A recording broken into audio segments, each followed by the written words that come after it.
More and more Bahamians are coming to the realization that crime is not a political issue, but more of a national problem. It's been just over a week since the body of 21-year-old Omar Davis Jr. was found maimed, mangled, and decomposing in the back trunk of a car right here in this very parking lot. And since that gruesome discovery, more have died. Police say we are losing more and more of our young men to crime and criminal activity every day. Undoubtedly, we are a nation in crisis.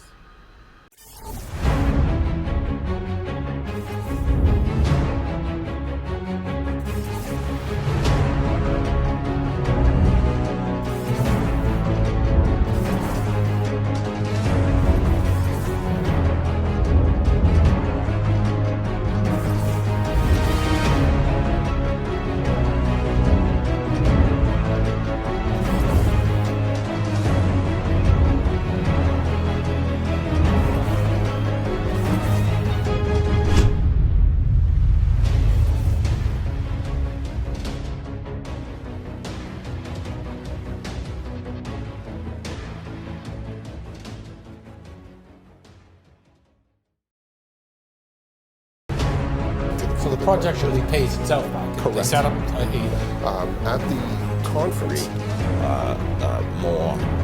the school.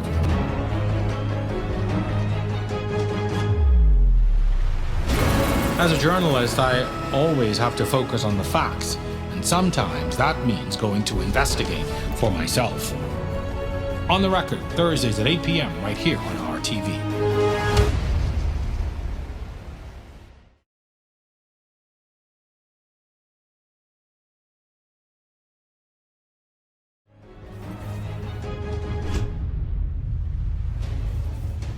Welcome, you're watching On the Record. As the murder count climbs, specifically here in the capital, our topic tonight is crime saving our young men. And our guests are Henry Higgins, founder of Raising Kings organization, and David Williams, founder of Uplifting Men Ministries. Gentlemen, welcome to On the Record. It's an honor to have you here with us tonight. Thank you very much, sir. thank you so much. It's good to be here. We have a lot to talk about, but I think it's pretty safe to say that we are all of the opinion that our country is in crisis. The police are aware of how much trouble we are in, as evidence in recent comments from the Chief Superintendent, Chrislyn Skippings. I'm going to ask you, as a mother, as a grandmother, reach out to Chief Superintendent Johnson and the team at the Criminal Investigation Department so that we can resolve these issues. If we fail to sit down and have a conversation with these individuals, we will continue as a country to see this carnage on our street. So, folks, this is our reality. The opening of this episode even took us back to the scene where the remains of a young man was found disfigured and decomposed. It's a story that captured the country's attention. I know that you have a march coming up, and we will talk about that later on in the show, but give us an idea about what your organizations are about and why you felt the need to get them started. Well, first of all, Jerome, thank you so much for having us. It's a pleasure being here, Bahamas. But the whole idea is we believe that we don't have a crime problem.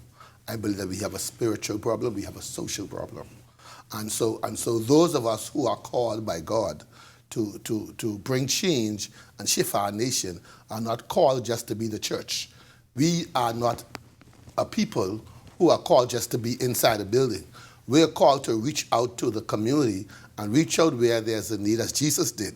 So that is why our organizations, I represent a number of organizations. Raising Kings is one of them, where we mentor young men on a weekly basis.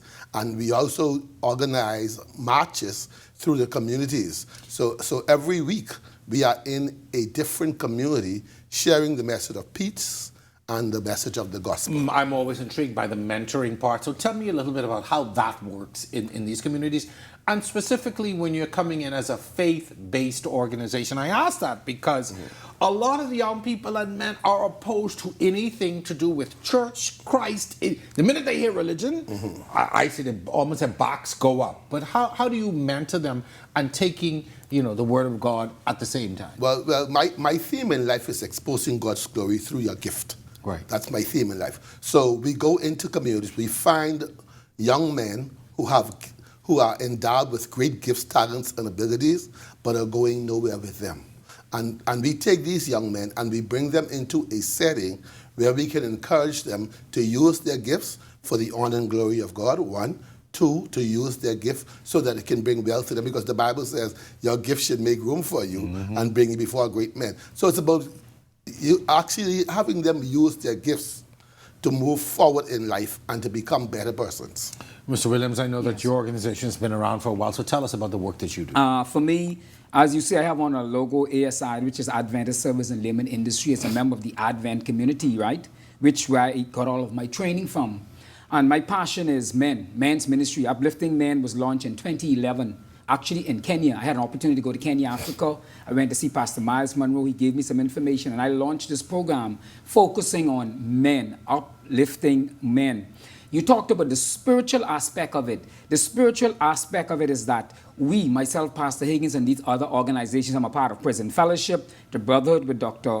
Carlos Reed, International Men's Day. So these are a number of organizations I'm a part of. And what we have done from a faith base, as opposed to staying in the four walls, we have gone into the streets. And so what we have discovered, and this has not just started, just in case anybody was wondering, we have started as I partnered with Dr. Henry Higgins when I heard he was doing this, and I said, hey, I love this. Take out of the message, out of the four walls, and let's go into the streets. And so now we're going into the communities, and we are reaching these young men. We spend time in prayer. We spend time sometimes just talking. We spend time sometimes just sharing, because at the end of the day, these young men will not walk into a church building, but the fact, even last night, for example, we went into Nassau Village. Many young men came out when they heard the music, when they saw this crowd. They came out to us. We had opportunities to talk, to share. And very spiritual, of course, but not always spiritual. We talk about conflict resolution. We talk about anger management. You have an opportunity to talk with young men one-on-one. And we believe that these are seeds that are being planted to make a difference. This may seem like a very basic question, but I can never seem to get any specific answer. But where have we gone wrong? What has happened? And I say, this is not the Bahamas I know. Yes, sir. This is not the Bahamas I grew up in. So many people in this country are afraid to go anywhere after hours, are afraid to go in certain communities. You live almost in a constant state of consciousness, because you're conscious about everything around you, because if you feel sometimes that, if I could borrow a phrase, that something could pop off at any minute. What happened? How did we get here? Well, Jerome, let me say this. I'm a firm believer that when you put God on the back burner, things change in your nation. And, and honestly, I blame parents of my age, because we were the ones. See, my parents kept me going to church. My parents kept me in school.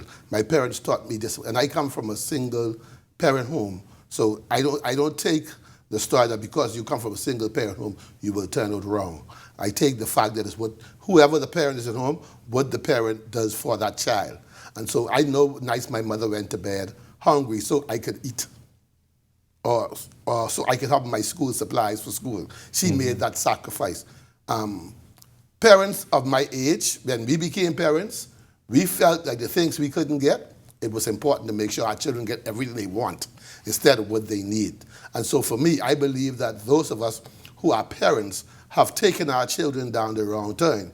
You go to church when you feel like. In our days, that was impossible. When you was a Catholic, Anglican, Baptist church, you went to church. Sometimes you went 2 or 3 sometimes times. Exactly, 3-4 times a week. And so because of that, because of us not adhering to the Word of God and to the things of God, it has caused a shift in our nation, which is a negative shift. That's why I say it's a spiritual battle, not a physical battle. You know, what I would say too, in addition to the spiritual, because we recognize that the heart of man is deceitfully and desperately wicked. So it all begins spiritual. But also I want to look at there's some moral values, moral principles. Like Henry Higgins, I myself also grew up in a single parent. There were moral values, moral principles. I can remember as a young man, 20-something years old, at BEC then. At the time, Sir Lyndon Pinlin was offering the national cadet or national service It was a program. national service It's national program. service. National And youth I can service. recall a gentleman now who said, "Oh, boy, Dave Williams, that's for y'all. Y'all young fellas." I think the age was, he said, if it's 35 or older, you would not be a part of it. That's for all of y'all. Y'all going to join Pinland Army. They called it Pinling's Army. Yeah, I I didn't remember understand all of it then. But when I look back now, 30 years later, had we implemented what they call Pinland Army, I believe this country would have been different compared to what it is now. It's ironic because I've heard that several times Yes. in several settings, and I think it went awry because I think maybe of how it was presented, Okay. and also for political reasons Right. as well. I'm sure people used it as political mileage. But back to sort of how we've lost our way. You mentioned, loss of the moral code in many instances. You, sir, the loss of the sense of family, because you're right, everybody didn't come from a two-parent home. Right. Everybody didn't come from a well-to-do family, but we seem to have lost our way in many of the values that kept us on the right track. Let me say this. I just did a program on another station, and I talked about, are we the parents to blame for where children go and the way they dress? I went to Fish Fry to make a pickup last Saturday. Jerome, I'm a 50-year-old man, 50 plus. When I went out to Fish Fry, apparently they had some young people event. Jerome, when I saw the young people, in particular the young ladies, Jerome, the way they were dressed. Now, I know some may say, well, why you was looking, I ain't blind, I couldn't miss it. Young girls, Jerome, 12, 13, and the way they were dressed with on the top, the bottom, and that shocked me. Like the young people said, I need to get with the times. I couldn't believe this thing was happening, and it was hundreds, thousands of young people at the Fish Fry, and the way, especially, Jerome, you talking about 10 something in the night. Why, as a parent, why you gonna have your young girl out in the night? And another thing, an earlier event, I went to pick up a friend of mine, asked me to take her daughter to an event. So when I went to the event, she told me to pick up a friend. Jerome, 10:30 in the night. I went to pick up this young girl, Jerome. The parent did not come. And this would blow my mind. The parent did not come to see who is it taking their daughter. The daughter's in this little short pants with this, what they call a bikini strap. I don't know what it is. A stomach showing. 13 years old. And when I dropped the lady home 12:30 that night, nobody came to see who bringing their daughter home. What happened to the moral values? That couldn't happen in our day. Yeah, so for me, the Bible says, train up a child in the way it should go, and when it get old, it should not depart. That means that we have the responsibility, as parents have the responsibility, to raise their child in the right way, proper values, proper morals. And when we do that, when we don't do that, then we have what we have today. When we believe that our child, when we always call our children good children, despite what they do. Your child is before the court. Your child is a good child. You know why? Because the proceeds of the criminal activities goes into the homes of the parents. Or the child is disciplined in school and you come to fight. And you come to fight. Yes. I'll give you this joke one time. My son was a student at R.M. Bailey, at CH, sorry, and the teacher beat him. So he came in with his hand, with swell in his hand, and he came in and he said, Pastor, Daddy, teacher beat me. If I say, so what? I didn't. So I say, no problem. I went to school the next day, and I said to the teacher, I said, and my son report said to me, I said, why? She told me why. You know, they did. I beat him in front of the whole school. I never had a problem out of my son from then to now. What, or have we moved far away from those organizations that do the mentoring that you do? Growing up, we knew more organizations like Scouts, Boys Brigades, Pathfinders. Yes. And maybe it's just me, but I rarely see kids in those numbers still participating in those organizations.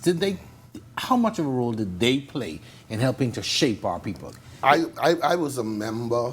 I was not a member of any of those organizations. I grew up in Church of God of Prophecy, but in our church we have the marching bands, and so those marching bands in the Church of God of Prophecy helped to discipline the young men. I also was a member of the Pioneer Drum and Bugle Corps, which people refer to as Forward Band. Now, if anybody know Mr. Clement Forward, he was a real disciplinarian. and he taught you self-defense. So that was another form of discipline you got when you joined that band. It was organizations like those that kept us on our P's and Q's. But let's take a practical look now. Okay. Children, the times are different. Yes. So children, they have these, they have this, they have, those that still watch television. They have all this technology. So really, is it practical to say your kid needs to join? Or is it practical to still have children join Scouts or Boys Brigade or the marching band or Pathfinders?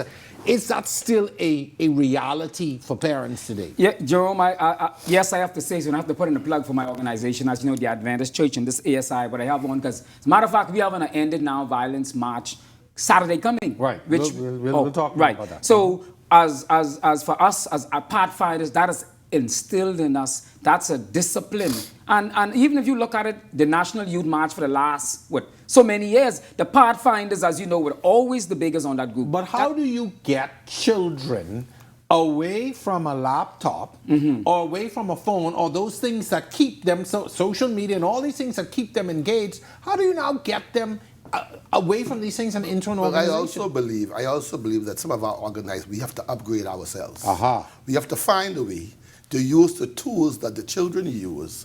Like I know one time in church, I used to tell the kids, come off the phone. But they say, Pastor, I looking at the scripture, what you preaching on? So I didn't realize that, hey, they're using the phone to find the scripture. So I now found a way to use the phone in the service so they could use their phones. So the smart thing was to do then, okay, you read the scripture, and you could use your phone. Yes. So we have to, as organizations now, we have to find a way to use these digital tools to create avenues for our children to become a part of the program. Because I got a young man in my group, he wants to be a gamer. So I encourage him in our programs to use that and help the other kids to understand what gaming, because I never understood gaming until he showed me. He's 14 years old. We've got to take a quick pause here for our break in the show, but stay with us. You are watching On the Record. We're going to be right back right after this.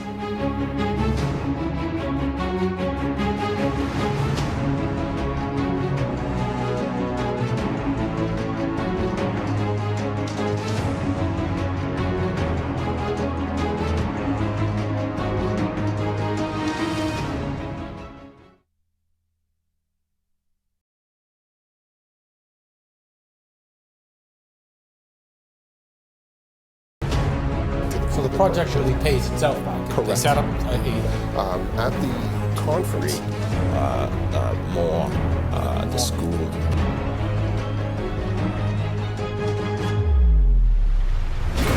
As a journalist, I always have to focus on the facts, and sometimes that means going to investigate for myself.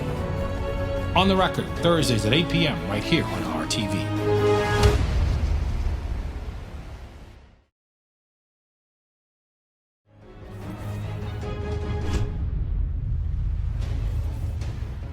Welcome back. We are discussing crime saving our young men, and our guests tonight are Henry Higgins and David Williams. We begin this segment with these words from Chief Superintendent Skippings.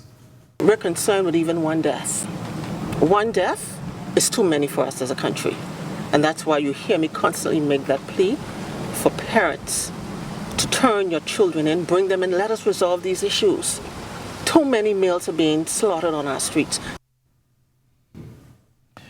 The word slaughtered on our streets used here.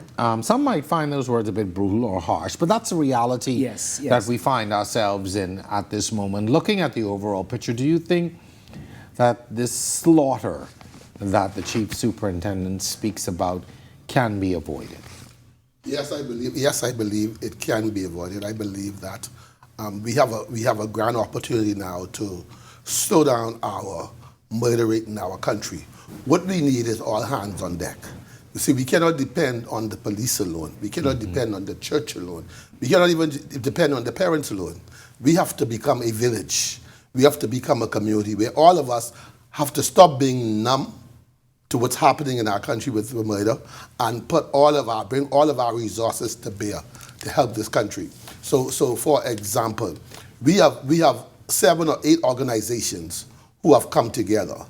We walk the streets every week. Now, we're trying to do our part, but we need other organizations to come and do their part, because if I reach one, you reach one, then we can start to see a So change. what is the part of the other organizations? Everybody obviously can't walk the streets and may not want to, but Well, what is the let's part? say, for example, you may not want to walk the street, Right. but you may have the skills to mentor some young people, Okay. in their gifts, let's say, for example, we've added BDVI Yes. to our walkabout. That's correct. So we've taken another area now where we're encouraging young men to go back to school.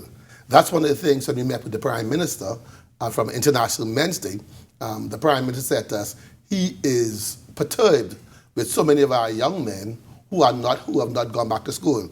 And he's saying that to become credentialed, working in the government service like I do, if you don't have those credentials, you will not get a promotion. Is a part of the problem rooted in the fact that we have so many young men who come out of school unskilled? Yes. They're not able to elevate themselves in life because you can't find the right job. Yes. You find yourself in this circumstance where it seems you're just, spinning in the sand, and this is unfortunate, and they're angry. Yes, that's Do you correct. find a lot of that, and then is that what's leading to a lot of this criminal activity and behavior? You know, one of the things I want to say, I attended a press conference just last week with the Minister of National Security and the Christian Council, a number of persons, and there's a number I want to throw that they talked about, this partnership, right? And this number is for persons between the hours of 10 to 3. 326-3152. 326-3152. And that's a number you should be able to call if you desire any counseling. But specifically to answer your question in regards to the various partnership, everybody wouldn't be able to walk the streets. In agreeing with Pastor Henry Higgins in terms of the fact that at the end of the day, everybody won't go. But if programs can be implemented, I want to share one in particular that my partner and I, Ken Drew, both from Rite of Passage. I find, because of my involvement in prison ministries over the past 20 years, men are angry. The house where we, the transitional home. That is my question. Right. The anger factor. Right. So what Kendra and I had done, we had a job readiness program where she and we would take individuals who had 2 years remaining, and we would take them to a training program, how to fill out a passport form, how to fill out for an NIB card, how to apply for driver's license, how to dress for an interview, how to speak for an interview, because these are persons who have been incarcerated for time, and we now want to prepare them to go into the world. And this is an area, as a matter of fact, like I say, since COVID, we have not been able to implement it. But this is where the government, I believe, now needs to step up to the plate. Could I add to that? Sure. I also believe that we need a prevention program. Right. And the prevention program is that we have these kind of programs in the school. The boy who may not be able to pass the BJC may be able to do carpentry. Yes. So I think we need to strengthen those type of programs in the school. The carpentry, the masonry, in the school system. So do we need more, and this goes back to my original question, do we need more organizations, groups, individuals to go into the schools? Yes. To mentor these men, Yes. talk to them, Yes. show them opportunities. Yes. Even beyond the classroom, because it's a little late to tell the 12th grader Exactly. who is graduating, who has no skills, no BGCSEs, can barely articulate what he wants. Yes. Comes from a particular background. I mean, what do you tell him at that point? Right. Next week, our ministry, we begin BJC classes and BGCSE classes for adults 18 and over who left school and were not able to get their BJCs and BGCSEs. I have about 5-6 teachers in our ministry who've agreed to give back their time free of charge to work with people like that. What about retired teachers? Well, because this is exclusively just for the church I pastor, Sure. but I would like to encourage all churches as much as possible. Let's help where we can. Let's get retired teachers, like you say, to help out where there are young men or even young women who are on the streets who cannot find a job because they don't. Because to become a prison officer now, you need 5 BJCs. When my father was a prison officer, he didn't need a BJC, but you need it now. And So- you have 12th graders who have still not attained BJCs. But one of the things, too, think of it, the main, I shouldn't say the main, but one of the major reasons is conflict resolution, anger management. The statistics show, based on the commission, he said more than 50% of the individuals who were killed this year were out on bail, known to the police. So shouldn't conflict resolution, because you say we now targeting these young persons. I believe if I was Prime Minister tomorrow, Minister of Education, conflict resolution would be on the curriculum. We have to give them these skills today. Good point. What about a lot of what we are witnessing, and we've talked about it at length on this show, is really rooted in gang violence. That's correct. Which is another issue now. Yes. How do we tackle and address that? Because once a kid or a young person is involved in gang activity, the proverbial horse is out the gate. Yes. You know, those statistics I talked about, this is a study done by UB and the IDB, funded by the IDB in 2016. Here's some statistics. It says 28.6% of the murder were gang-related. It says the involvement with drugs, gang-related. Robbery, gang-related. I mean, these are mind-boggling. Here's another statistics. This on page 107 of the same book. It's called Our Prisoners. 32% of murderers were directed from prison. How? That's a very startling Powerful statistic. How do we address that, though, is the question. Well, the thing about it is, our young men in our nation today, a lot of them lack love. They lack attention. Unfortunately, the parents, I'm back to the parents again. And the village is not giving the love, the leadership, the guidance, attention that our young men need. See, when I grew up in a farm, although I grew up in a single parent home, I had 6 uncles and a grandfather who was there for me. I had a godfather who was there for me. I had 3, 4 pastors. That's why, Jerome, I'm a pastor. I can't help it because I grew up around them, although I tried to run. But all of these people helped to mold me into what I. So it goes back again to individual responsibility. Yes, sir. Yes. So it's not just the parent; it is the uncle. You see, when the child is baptized, 20 godparents standing, dressed up, taking pictures, and then you don't see them no more. Yeah, so it is really the responsibility of the community. But you know, if you see a child that you know going astray, you see a problem. How do you deal with that? You know, I think especially depending upon the relationship, because I know in my own neighborhood, my son has some friends. And, you know, I have kind of taken them under my wings in the sense I take them to the beach, I take them to the basketball court, you know, you treat them. And so simply because, for whatever reason, their fathers would not be involved to the extent maybe I want to see it. So I don't want to say they're not involved, but I realize that that's the gap I could step in. And so if we can have more men step in that gap with our young men. Just mentor 4 or 5 if that's all. If you can take them places, and in the meanwhile, I'm also helping them to build character. So when they're riding with me, you don't say this is not proper, you know, and I think that's a start. These are the things. This is how you greet a lady. Yeah. How you behave yourself. We have to pause right there, but I do want to pick up on that sort of, you know, taking the village and treating. Teaching men how to be men. Right, that's correct. I think we miss that sometime. It's time for another break. We're discussing how to save our young men in our society. We're losing them. We'll be back right after this.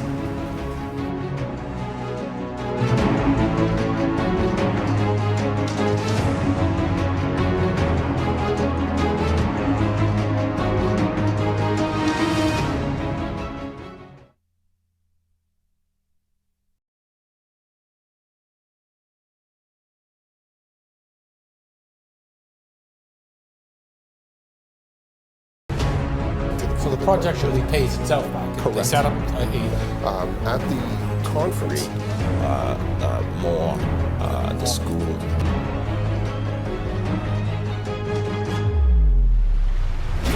As a journalist, I always have to focus on the facts, and sometimes that means going to investigate for myself. On the Record, Thursdays at 8 p.m. right here on RTV.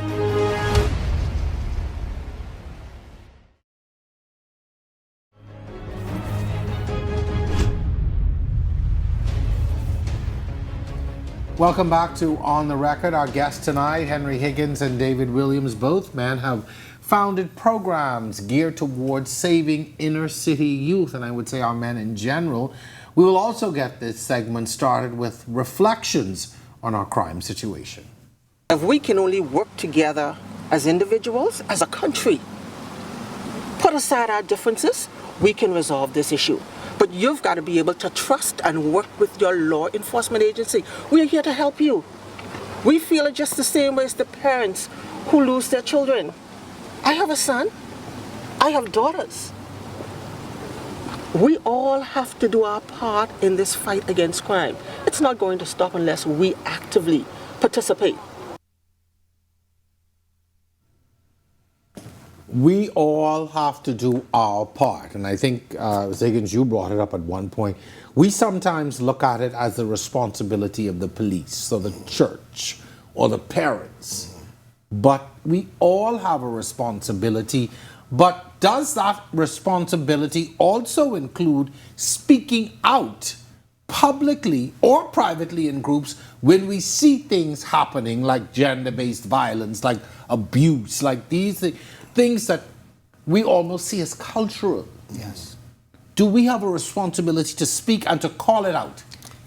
I always say, you know, there's a thing in our law called citizen's arrest. You have the right as a citizen to make an arrest if you see a crime happening. So we have the right to take a stand on any situation that we know is wrong in our country, and especially as men. God has called us to lead, so we should also lead in taking that stand and speaking to our brother when he's wrong, whether it's in the public or the private setting. Now, I learned something too. A lot of us talk but do nothing. So sometimes we need some more action. And the action at some point is talking, and then the action is also doing. And that is what we need in our country. We need more doers in our country. People who will take a stand and then do more, what is necessary to make sure that the situation is right. Many times we see things happening. Yes. We know the neighbor, the friend, the uncle that is involved in illegal activity, but we say nothing, or we get in the group and you hear something said, or I'll do this, I'll do it, and we say nothing. You know what I want to talk about, and I want to mention the violence, because you mentioned the gender-based violence, right? And my organization, the Adventist Church, having this Ended Now violence coming up Saturday, where we'll be marching from Windsor Park to Russell Square. And it's a violence, and what I like about it, what make this different now, is violence, men, women, and children, okay? Because I spoke at an event the Zonta Club had, and I said, hey, are we so concerned with the women and girls and our young men are being slaughtered on the street daily? And this was last year, when we look at what is happening today. So coming back to it, my point is, I say that, so we're encouraging our men, the group ASI, we're partnering with groups and asking men, and this is what I'm teaching the young men I'm mentoring, listen to me. And I've purposed in my heart, Jerome, that if I go anywhere and I hear men speaking about the violence against the women and these type things, I as a male is prepared to stand up. If it means me standing up alone and saying, hey, I don't support this. We as men have a responsibility, and that's back to my question. What is our individual responsibility to stand up and speak out? Because a lot of times we see the things, we hear it, we know it, but we are afraid to say something because you don't want to offend your boy. Agree. But see, not only that, you know, a lot of us are afraid of retaliation. Yes. But you cannot be afraid of retaliation, because it's better to do the right thing than to be afraid. Because when you take a stand, you see the fella, you know the fella got the gun. You know the fella's walking through the street shooting a gun. Last night somebody called me, 12 midnight, said somebody is shooting a gun through a certain corner. I said, did you call the police? No. I say, why you called me? Do you know, did you open the window to see who it is? Yes, who it is, then give me the name. I can't give it name, I get you. I said, how What are did they calling get you for? I'm not a police officer, but he gave me the name. So when I pick up the phone and I called the police station. I said, now, sir, I just got, and they went through the corner, and I don't know if because they did report back, but I was able to let them know there was the person. So how did we get to the point where we protecting the bad boys and the criminals and we don't feel comfortable enough, or we don't feel it's our duty to inform the law enforcement? I think it has to do with fear. The key is fear, because this retaliation, once again, we talk about the fact that so many persons were on bail and were killed. That has been the major thing. We all are afraid. And I like the fact that they have these lines, you know, these little 30-second commercials going on where they talk about crime, tipsters and all of it. But I think that, that has been the case where people are now afraid of this retaliation. But if I call a police station and say I live through so-and-so and someone through here shooting a gun and it's Mr. So-and-so. Yes. They're also afraid because they don't know who they're talking to on the other end. So they don't trust the police. So they don't trust. It's the a police. trust issue. And we have to get to the point where the police can be trusted again as well. And the other thing too, we were talking about the boys. When we talk about the gender-based violence, we need more of us as men to speak to our young boys, because when boys are in a space, let's say for example, my son and others are on the basketball court, and guys, when we get together, we talk stuff, these young men. And what happens is, while we as boys don't agree, but we don't have the courage now to stand up among our peers and say, hey, I don't support you saying, well, boy, I'll slap her or I'll do this to her. And so we need to, as men, we need to mentor and encourage more boys now to stand among their peers. That was part of my original question. Yes. Do we have that responsibility? Yes, but we do. also, do we need to, particularly when it comes to issues of gender-based violence, and we see a lot of it. Yes. Do we need now to put a male face to that at time? Because often who you see talking are the women. Yes, yes, sir. Yes. And I find that does not resonate. No. The same way a man getting up and saying, no, this is wrong. Jerome, you hit what is close to my heart. This is why my partner and I, Ken Jobo, Rite of Passage, we started a program for 25 sex offenders at the Department of Corrections. It came to a conclusion, we were 75% through it because of COVID. Now, I would have thought, we had our proposal in from last year. Like I said, I would have thought that we would have been anxious. My last information I received, there was 170 something sex offenders at the Department of Corrections. And I have inquired about funding for the program, and speaking with a number of persons. Of course, I can't call nobody's name. We should have had programs like this. We should have had programs like this started. That is a cry throughout many of these programs that are tried and tested and doing well, but just don't have the funding. But one thing, what make it different? You said something key. The fact that a male, and not to big up myself, because in the past they heard this information from females, but the fact that as a male, I was able to stand up there, talk, engage, communicate. This conversation, it was better accepted. And the last point, Jerome, before I got this type training, I got training locally. I was sent off internationally. I had this negative view of everything. But it was not until I was educated. That's the key. Once I became educated, then it opened up my mind. So now, and I realize that as I travel and I speak about it, as a male speaking to other males, now I get the attention as opposed to just a female standing up before them. As you were talking about funding, it is important that we understand that when organizations come together and put programs together, everything money is needed for. Exactly. Money answered all things. And so the government needs to open up themselves to give more into these type of programs. Go ahead. Corporate Bahamas needs to come in and give more to this. Now, I must commend Cable Bahamas, because Cable Bahamas has been doing very well. As a matter of fact, our organization has been a recipient of Cable Bahamas once before. We haven't applied since, because I know other people come down, but I think more corporate citizens, because let's say there are a lot of companies in our country who benefit. Now, I'm not a numbers person. I don't support numbers. But look at what Sabas is doing. How many liquor companies does what he's doing? Give back to the school that kids there, or give into organizations. Sure. And I think you are onto something very important, because we keep asking the question, what can we do? What is our individual responsibility? So if I am not comfortable, or I am afraid, or I just don't feel that I'm the right person to go to the streets, maybe my contribution, or my churches, my group, my company's contribution, or the way that we help, is to support that's an correct. organization. That's correct. I always said, if we all gave just $10, Yes.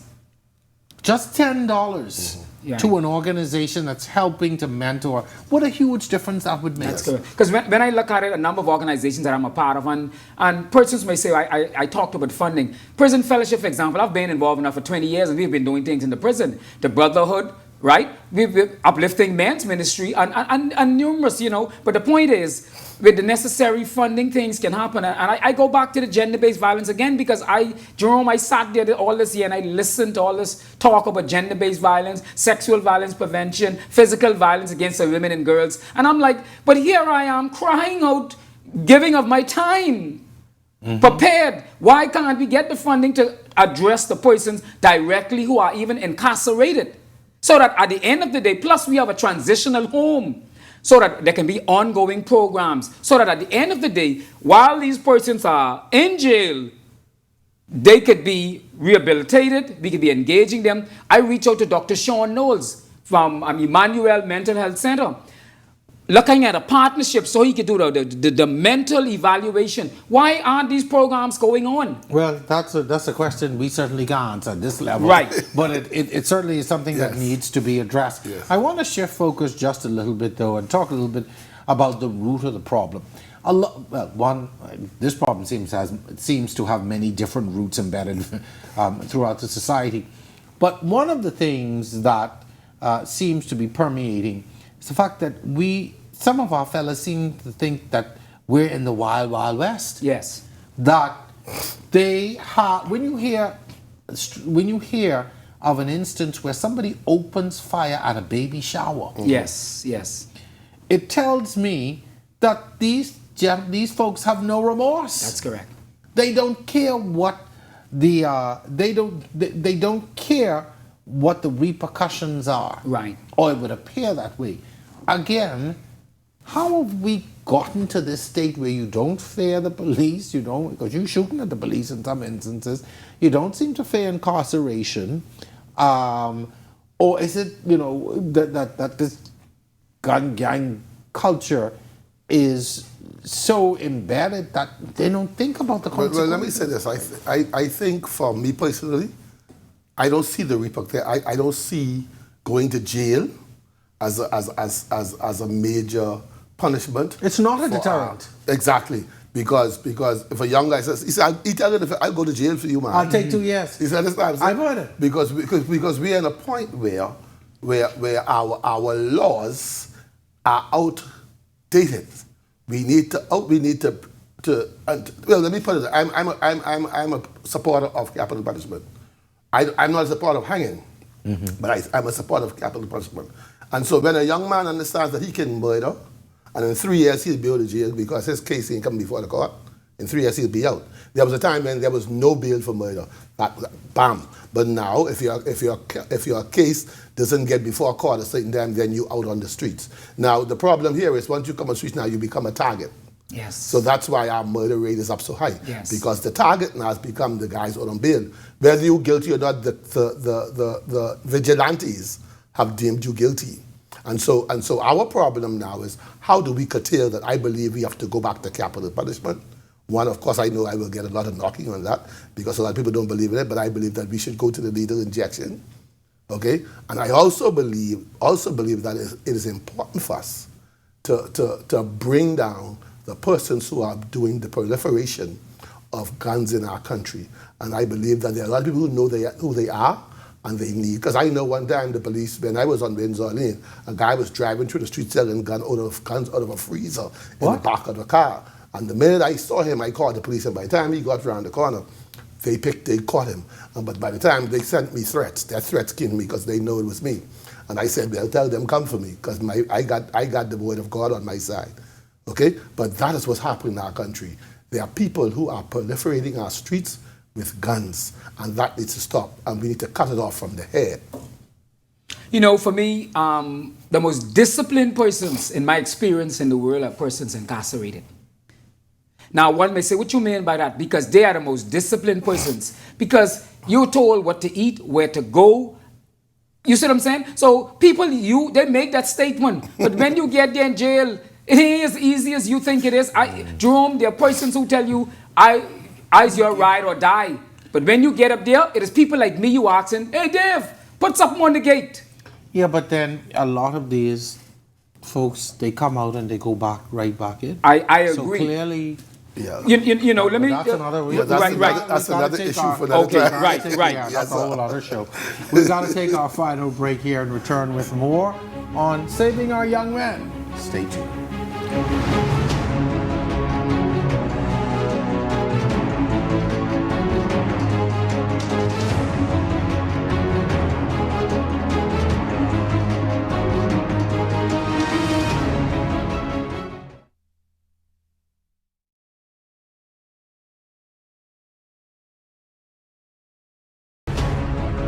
project really pays itself back. They Correct. set up At the conference, the school.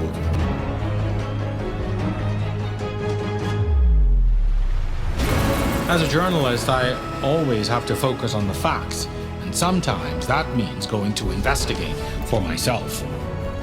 On the Record, Thursdays at 8 p.m. right here on RTV.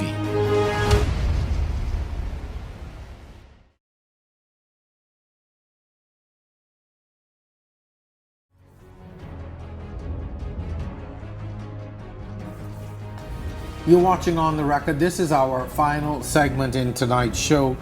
While we talk and we put a lot of possible solutions on the table and things that we think should be done or how we can approach the problem differently or what we think our role and the role of society may be, do we allow our young men, though, to express themselves enough in open forums, to hear from them, to begin to understand what their issues are? Because we talked during the break about how could a man who has been to prison possibly put himself in a position to go back? But do we really understand what is in the mind of that man to drive him to commit an offense?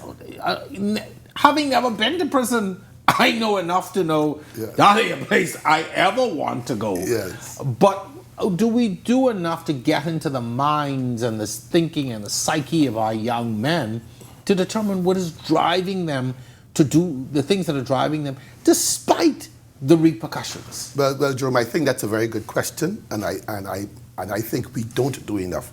I don't think we listen to them enough. I think we spend more time talking to them than listening to them. And I think we have to move to that point where we need to hear what's going on with them. I know one time my daughter said to me, "You don't know what I'm going through." And I said, "Well, I want to give you the opportunity to let me know what you're going through, so I'm open to you." Mm-hmm. So I think it's important for us to take time to listen to them. I learned one thing from community work.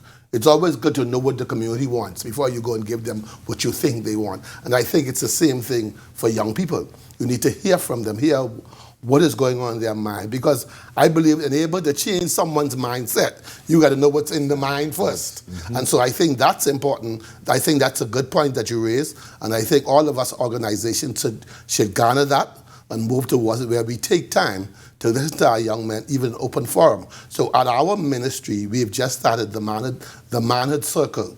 The Manhood Circle is open every Monday from 6 to 7:30. What we do is, men, we come together and we talk. So young men, old men, wherever you are, whatever type of man you are, whether you're a Christian or not, you can come into this Manhood Circle and share what's on your mind. And then once we know how to guide you, how to direct you, who to connect you to. So that's what it's all about, the Manhood Circle. And we're trying to encourage other churches and other organizations to open the Manhood Circle. I would say, I'm happy you said organizations, because everybody's not comfortable with the church organization. No. Mm-hmm. And that is the reality. So I'm happy you said it, but that's an excellent idea. It's an excellent program, it sounds like, because you're now listening more than you're hearing. For me, the educational, in addition to what he said, the educational opportunities, because when we look at a lot of our young men, right, we recognize, I wish I had statistics in terms of the graduation rate, boys versus girls. And so in the case of where a lot of our young men fell through the cracks, then we ought to look at the technical side, because I recognize, even in my own personal life, I was pushing my son, and he went to a private school in academics. But when he went away to a technical school, he excelled, right? He went away to a technical school. So the point is, but as we provide these opportunities, these educational opportunities, that way you find that a lot of them were not given to the peer pressure, because at the end of the day, they can't get a job. Mm-hmm. And so they now turn to a lot of these things. It's only to make that little $50 or that $100. That's the root right there, That's where it started, down a negative path. Mm-hmm. So if we can provide more educational opportunities, more opportunities for our young men, I think that will do a good job in steering them in the right direction. As we started this discussion, I mentioned the march that you have planned this weekend. So I want folks to learn a little bit more about the march and even how they can become a part of it. So there are actually two marches we're talking about. Right. So the first march I'm going to talk about is the men's march. Sure. And the men's march is actually slated for September 24th. That march is for men to come together and we're showing men who are leading by example. Our theme for International Men's Day this year is Men Leading by Example. Of course, both of us serve in the International Men's Day organization. And so the march on September 24 is to bring men to the forefront who are leading this nation by example, not just our men, but also our boys. So we're encouraging men to come on this march. And what we want to do is we want to also showcase the boys in the schools Yes. who are leading by example in the schools. Yes. And so that's the whole idea of our march on the 24th of And if a September. group if you want to get involved and participate, how does that happen? If an organization wants to be a part of the march, they can reach out to me. 803-4423 is my cell number. They can reach out to me and we'll gladly connect them. The march will begin at 2 p.m. on that day. It's going to start from Christie Park. And I'll encourage my folks to post a little information on our Facebook page, Yes. on the record, so people Yes, can and once reach we out get the flyer done, we'll send that to you, which Right, is and being we'll in post it. process We'll right be now. happy to do Yes. that. Right. sir. And the other march, and even just before I talk about it, the chaplaincy department, because you talk about what are we doing, and they're having a conference on the 6th to the 8th of October to share programs that they're planning to do in terms of the rehabilitation to stop the recidivism. That's the chaplaincy department of the Department of Corrections, October 6th to 8th. My number, if you need to reach out to me, is 433-6917, 433-6917. Now, this march I'm talking about, ASI, the Adventist Service and Layman Industries, partnering with the Women's Conference of the Atlantic Conference of the Seventh Adventist Church. This is a rally called End It Now, talking about violence against men, women, and children. That begins this coming Saturday at Windsor Park, and they're going to end up at Rawson Square. Sometimes people say, well, what does a march accomplish? And I believe that a march accomplishes a lot. The men's march say enough is enough, because we need more people marching, more people standing up and say, hey, I am not going to support this, I am in support of that. And so I think more of us as people, we ought to be a part of it, participate in the march, especially ending the violence against our men, our women, and our children. All right, gentlemen, any parting words as we get ready to wrap up? Anything that you want to leave the audience with? People who have watched this tonight and have been so moved to want to help, to do something, to get involved, to begin to stop the violence and eventually begin to turn this around. What do you say to folks? Well, what I want to say to our nation is the fact that we have to come together. It must be a unit. We must come together in unity and oneness. And if you want to be a part of our walkabouts, we walk about every week in the communities. Tomorrow evening, we'll be walking Peter Street and Broome Streets. So if you want to join us, just meet us at the corner, 5:30, 5:45. We start at 6 o'clock. Peter Street, East Street. We know we had a young man shot through there a couple of weeks ago. And that young man, his brother, 11-year-old, was in my summer program. Wow. So that was kind of touching to me. And so we're walking that street tomorrow to share the message of peace in our community. But we all in our country must take a stand and share the message of peace in our nation. My parting words, I want to offer congratulations, Jerome, to the Commissioner of Police, Clayton Fernanda, and the Commodore of the Defense Force, Raymond King. Because I want to big up the school I went to, C.C. Sweeting. When I was in C.C. Sweeting, the thing was, can any good thing come out of C.C.? They used to call us the big dollhouse. And now today, we have two of the top law enforcement officials in this country heading this organization. And so I just want to say, folks, it has to begin from a spiritual perspective, because the heart of man is deceitfully and desperately wicked. Then we want to look at a restorative justice. Then we want to look at job readiness. And International Men's Day, we have a national men's plan. We have a document. It's laid out. It can pass a number of different areas. And I'm pleading to the powers that be, let's implement this plan. Let's implement the gender-based violence program for the sex offenders at the prison. And I'm saying, with man, it is impossible, but I can end by saying, with God, all things are possible. I think that's a good way to end our discussion tonight. Gentlemen, thank you for taking the opportunity, for coming on, but more importantly, thank you for the great work that you are doing. I don't know where we would be as a country if we did not have organizations out there. Things are bad enough, but organizations like yours give me hope that someday soon we will begin to see a light at the end of the tunnel with all of this that we are seeing. So thank you. God bless you. Keep up the great work. Thank you for having us. All right, we had a great discussion tonight with our guests, Henry Higgins and David Williams, on the subject of crime and saving the young men in our society. Tune in next week when we will take you to Abaco for the 3rd anniversary of Hurricane Dorian. Until then, I'm your host, Jerome Sawyer. We'll see you again soon.